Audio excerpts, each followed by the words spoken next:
साथियों नमस्कार, स्वागत है आपका हमारे YouTube channel study circle with PP में। हम आज चर्चा कर रहे हैं मध्य प्रदेश शिक्षक भर्ती वर्ग 2 चयन परीक्षा हिंदी साहित्य को लेकर।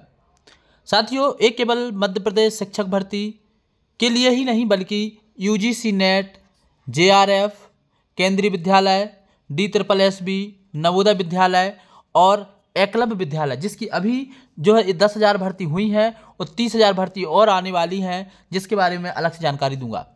सभी के लिए हिंदी साहित्य की जो तैयारी कर रहे हैं काफ़ी महत्वपूर्ण है। तो यदि आप चयन चाहते हैं तो नोटिफिकेशन का इंतजार ना करते हुए तैयारी में लग जाएं और अपनी तैयारी को जारी रखें। जैसे ही नोटिफिकेशन आएगा तो अपनी तैयारी को और धार दें और आप सिलेक्ट हो जाएं। तो हम प्रतिदिन 20 प्रश्न हल करेंगे, 20 प्रश्न को विस्तार से हल करेंगे। तो निश्चित ही वीडियो लगभग 20 मिनट का भी हो सकता है, आधे घंटे का भी हो सकता है। तो आपको धैर्य और गंभीरता के साथ पढ़ना है और आपसे रिक्वेस्ट है कि आप अपना पेन और एक रजिस्टर साथ में लेकर के पढ़ेंगे। यदि तो कुछ ऐसी चीज़ें जो मैं आपको वीडियो के दौरान बताऊंगा, यदि आप उनको वन लाइन फैक्ट के तौर पर नोट करते जाएंगे तो आपकी तैयारी और अच्छी हो जाएगी। साथियों, आज हम 20 प्रश्न हल करेंगे। तो यदि आपको वीडियो पसंद आए तो इसको लाइक जरूर कर लेना और हिंदी साहित्य वर्ग 2 मध्य प्रदेश चयन परीक्षा की तैयारी करना चाहते हैं तो चैनल को सब्सक्राइब कर लेना। तो शुरू करते हैं आज का ये वीडियो और देखते हैं आज का पहला प्रश्न क्या है। साथियों, आज का पहला प्रश्न है, हिंदी साहित्य के इतिहास में आदिकाल को आधार काल नाम किसने दिया। साथियों, हम जानते हैं कि हिंदी काल को जो है हिंदी साहित्य के इतिहास में जो है आदिकाल को कई सारे नामों से जाना जाता है। अलग अलग लेखकों ने अलग अलग नाम दिए हैं, जिसमें से एक नाम आता है आधार काल। तो हमको बताना है कि आधार काल नाम किसने दिया है। हमारे पास 4 ऑप्शन हैं, जो 4 ऑप्शन आपको स्क्रीन पर दिख रहे हैं। इसमें से जो राइट उत्तर है वह है option number D. Option number D ही हमारा सही उत्तर है।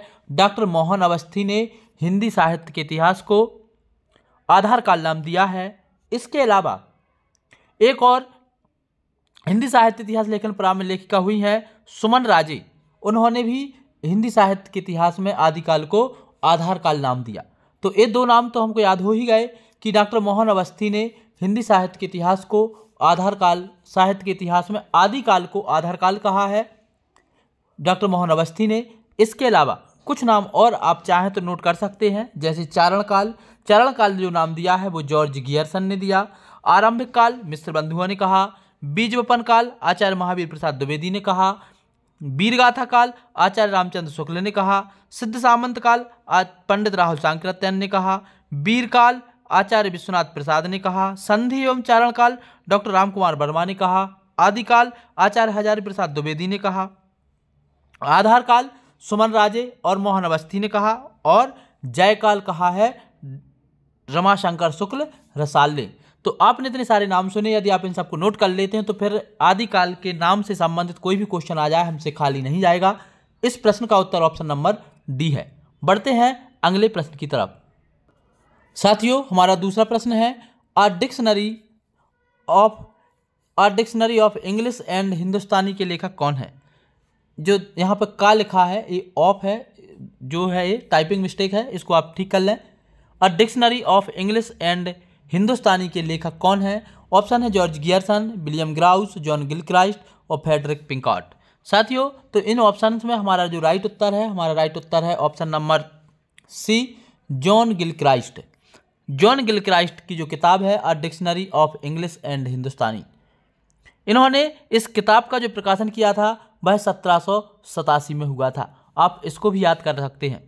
इसके अलावा एक्स्ट्रा फैक्ट के तौर पे आप याद कर सकते हैं, जो जॉन गिलक्राइस्ट हैं, यह जो हमारा कलकत्ता का फोर्ट विलियम कॉलेज था, वहाँ पर हिंदुस्तानी विभाग, जैसे आज की भाषा में हिंदी विभाग कहते हैं, उसके अध्यक्ष नियुक्त किए गए थे। HOD नियुक्त किए गए थे, हेड ऑफ डिपार्टमेंट हिंदी साहित्य, फोर्ट विलियम कॉलेज, सन 1800 में। तो इसको भी आप याद कर सकते हैं। इसका उत्तर ऑप्शन नंबर सी है कि a dictionary of English and Hindustani के लेखक जॉन गिलक्राइस्ट हैं। और एक किताब जो है a dictionary of English and Hindustani जो है किताब आई थी 1787 में। इसको आप याद रखें। साथियों, वीडियो पसंद आए तो इसको लाइक ज़रूर कर लें और यदि आप ऐसी सीरीज चाहते हैं तो हमें कमेंट करके ज़रूर बताएं। साथियों, हमारा अगला प्रश्न है, निम्नलिखित में से कौन सी रचना मिश्र बंधु द्वारा रचित नहीं है। साथियों हमको नहीं पर विशेष ध्यान देना है। यहाँ पर हमको ये बताना है कौन सी रचना मिश्र बंधु की नहीं है। पहला ऑप्शन है बूंदी बारिश, भारत विनय और पुष्पांजलि। चौथा ऑप्शन है पृथ्वी कल्प। तो इनमें से जो रचना है पृथ्वी कल्प रचना मिश्र बंधुओं की नहीं है, बल्कि यह रचना जो है वह गिरिजा कुमार माथुर की है। तो आप इसको याद कर लें, ये रचना जो है यह रचना गिरिजा कुमार माथुर की है, इसलिए हमारा ऑप्शन नंबर डी इसका राइट उत्तर होगा। बाकी बची 3 रचनाएं बूंदी बारिश, भारत विनय और पुष्पांजलि। बूंदी बारिश, भारत विनय और पुष्पांजलि, ये सारी की सारी रचनाएं जो है मिश्र बंधुओं की हैं। मिश्र बंधु में 3 भाई आते थे, गणेश बिहारी, श्याम बिहारी और सुखदेव बिहारी। बढ़ते हैं आज के अगले प्रश्न की तरफ। साथियों अगला प्रश्न है हिंदी काव्यधारा के संग्रहकर्ता साहित्यकार का नाम क्या है। तो जो हिंदी काव्यधारा के संग्रहकर्ता जो एक इतिहास ग्रंथ है और इसके लेखक का नाम जो है महापंडित राहुल सांकृत्यायन है। महापंडित राहुल सांकृत्यायन जो है मुख्य तौर पर ये यात्रा वृत्तांत के लिए जाने जाते हैं और इनकी बहुत सारी यात्रा वृत्तांत वाली रचनाएं सबसे ज़्यादा फेमस हुई हैं, जिसमें मेरी लद्दाख यात्रा, मेरी तिब्बत यात्रा, किन्नर देश में, चीन में क्या देखा, रूस में 25 मास इनकी प्रमुख रचनाएं हैं। तो हिंदी काव्यधारा भी एक हिंदी साहित्य इतिहास का ग्रंथ है और इसके लेखक जो हैं महापंडित राहुल सांकृत्यायन हैं। साथियों हमारा जो सिलेबस रहता है, सिलेबस में हिंदी साहित्य का उद्भव और विकास करके हिंदी साहित्य से संबंधित एक क्वेश्चन हमसे जरूर पूछा जाता है। तो ये प्रश्न आपके लिए काफ़ी महत्वपूर्ण होने वाले हैं यदि आप पूरा वीडियो देखते हैं। इस प्रश्न का उत्तर है option number B, Mahapandit Rahul Sankrityayan. बढ़ते हैं अगले प्रश्न की तरफ। हमारा अगला प्रश्न है इनमें से किसने अपने हिंदी साहित्य इतिहास में आदिकाल को संधिकाल तथा चारण काल नाम 2 उपशीर्षक में विभाजित किया। तो जो है आदिकाल को संधिकाल एवं चारण काल जो नाम दिया है वह दिया है डॉक्टर राम कुमार वर्मा ने। ऑप्शन नंबर सी इसका राइट उत्तर हो जाएगा। साथियों आदिकाल के नामकरण को लेकर के हमसे अभी एक और क्वेश्चन पूछा गया था।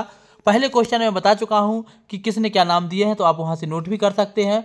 बाकी यहाँ पर जो है डॉक्टर राम कुमार वर्मा इसका राइट आंसर है, जिन्होंने आदिकाल को संधिकाल तथा चारण काल नाम दिया है। बढ़ते हैं आज के अगले प्रश्न की तरफ।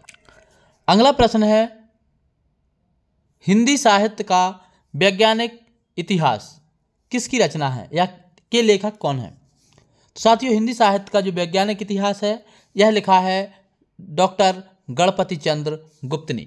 इस प्रश्न का राइट उत्तर होगा ऑप्शन नंबर डी, हिंदी साहित्य का वैज्ञानिक इतिहास के लेखक डॉक्टर गणपति चंद्र गुप्त हैं। इसके अलावा जो हमें 2 ऑप्शन और दिए गए हैं डॉक्टर राम कुमार वर्मा। तो डॉक्टर राम कुमार वर्मा ने लिखा है हिंदी साहित्य का आलोचनात्मक इतिहास, जो कि सन 1938 में प्रकाशित हुआ।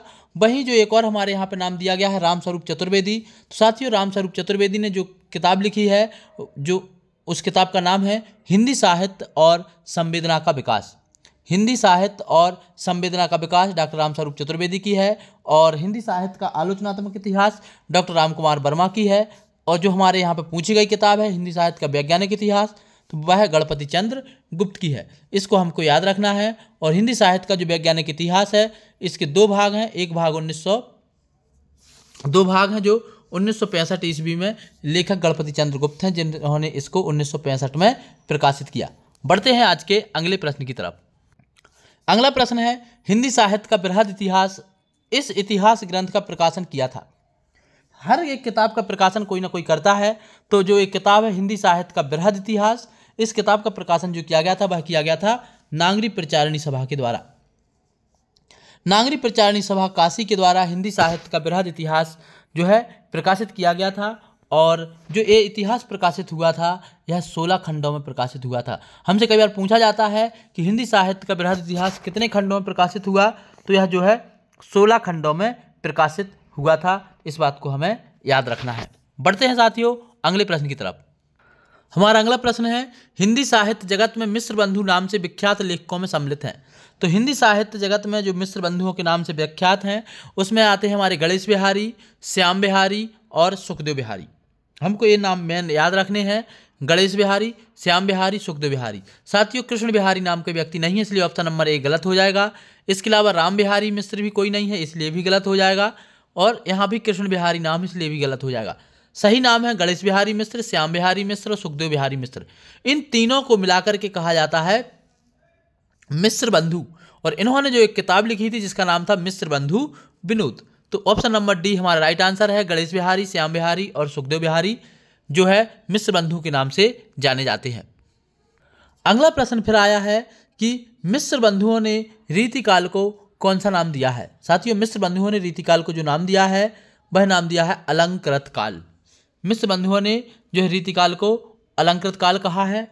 वहीं श्रृंगार काल की बात की जाए तो विश्वनाथ प्रसाद मिश्र ने श्रृंगार काल कहा और रमाशंकर शुक्ल रसाल ने इनको जो है एक जो कला काल है ये कहा है रमाशंकर शुक्ल रसाल ने। तो ये तीन चीज़ें हमको याद रखनी है। अलंकृत काल कहा है मिश्र बंधुओं ने, श्रृंगार काल जो कहा है वह कहा है विश्वनाथ प्रसाद मिश्र ने और कला काल कहा है रमाशंकर शुक्ल रसाल ने।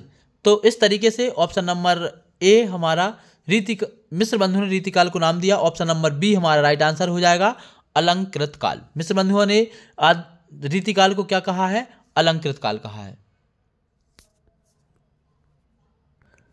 अगला प्रश्न फिर आया है हिंदी साहित्य के आदिकाल को सिद्ध सामंत युग नाम दिया। तो हिंदी साहित्य के इतिहास में जो आदिकाल है उसको सिद्ध सामंत नाम दिया है, सिद्ध सामंत युग नाम दिया है राहुल सांकृत्यायन ने। इसको हमको याद रखना है। साथ ही थोड़ी स्पीड पकड़ते हैं और 20 क्वेश्चन हमको स्पीड से कवर भी करने हैं क्योंकि वैसे ही हमारा वीडियो लंबा हो चुका है। तो इसका राइट उत्तर है राहुल सांकृत्यायन। आप इसको भी याद रख लें। साथियों, हमारा अगला प्रश्न है हिंदी साहित्य और संवेदना का विकास किसकी रचना है?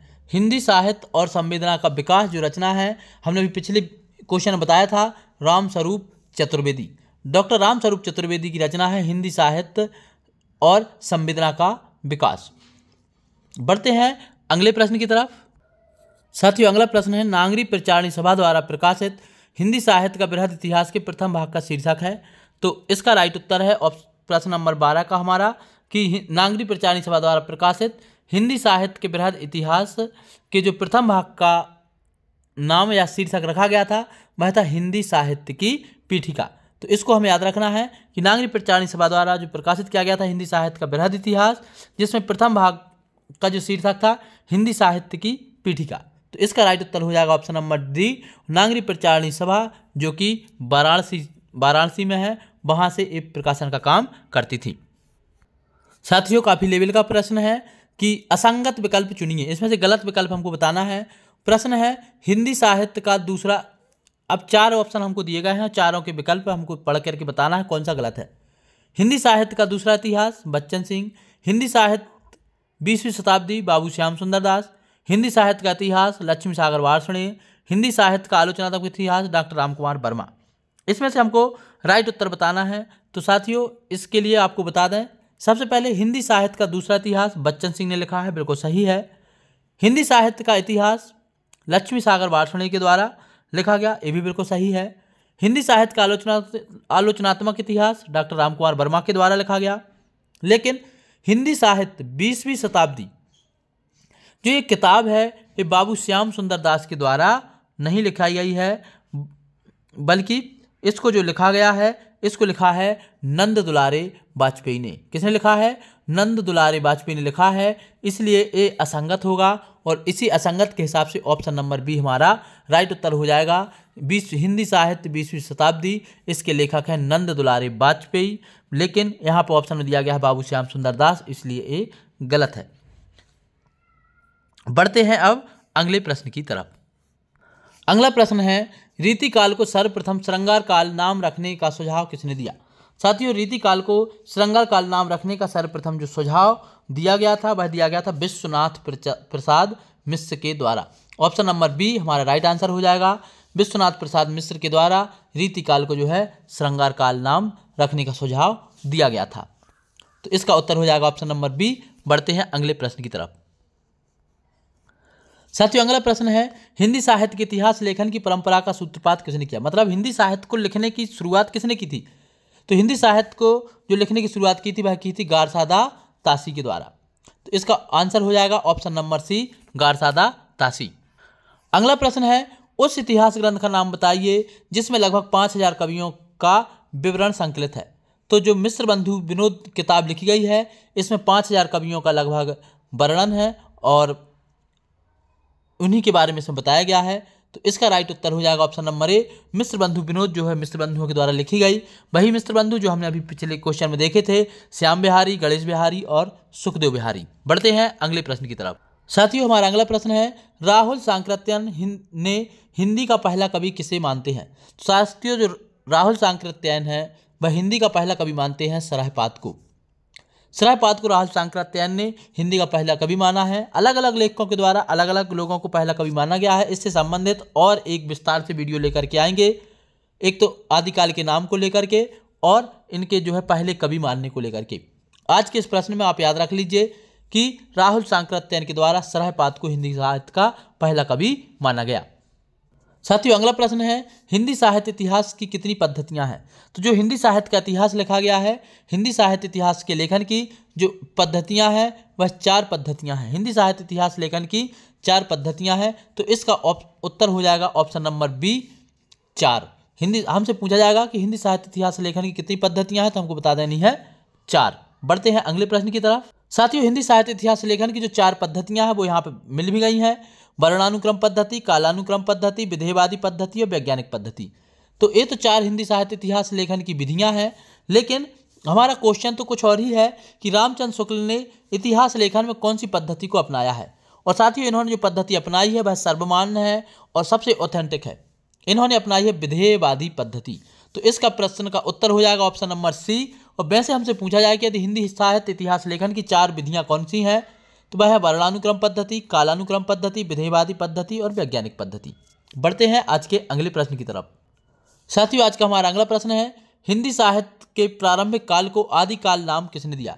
तो हिंदी साहित्य का प्रारंभिक काल जो है आदिकाल, जिसको वीरगाथा काल कहते हैं, या आदिकाल को आदिकाल नाम जो दिया था वह दिया था हजारी प्रसाद द्विवेदी ने। हजारी से हम हजारों याद रख सकते हैं, हजारों साल पहले मतलब आदिकाल में। तो वह इसी से हम याद रख सकते हैं, हजारी प्रसाद द्विवेदी ने आदिकाल को आदिकाल नाम दिया था। इसी के साथ हमने 20 क्वेश्चन कंप्लीट किए। ऐसे ही हम प्रतिदिन 20 क्वेश्चन पढ़ेंगे। यदि किसी दिन विलंब भी हुआ, एक आध दिन का अंतर भी हुआ, तब भी आप लोग हमारे साथ कंटिन्यूटी बनाए रखें ताकि आपकी तैयारी होती रहे। कैसा लगा आपको वीडियो, कमेंट करके जरूर बताएं। यदि आप हिंदी साहित्य की तैयारी रेगुलर करना चाहते हैं तो हमारे साथ जुड़े रहें, चैनल को सब्सक्राइब कर लें। और अंत तक वीडियो देखने के लिए सभी का बहुत बहुत धन्यवाद। जय हिंद।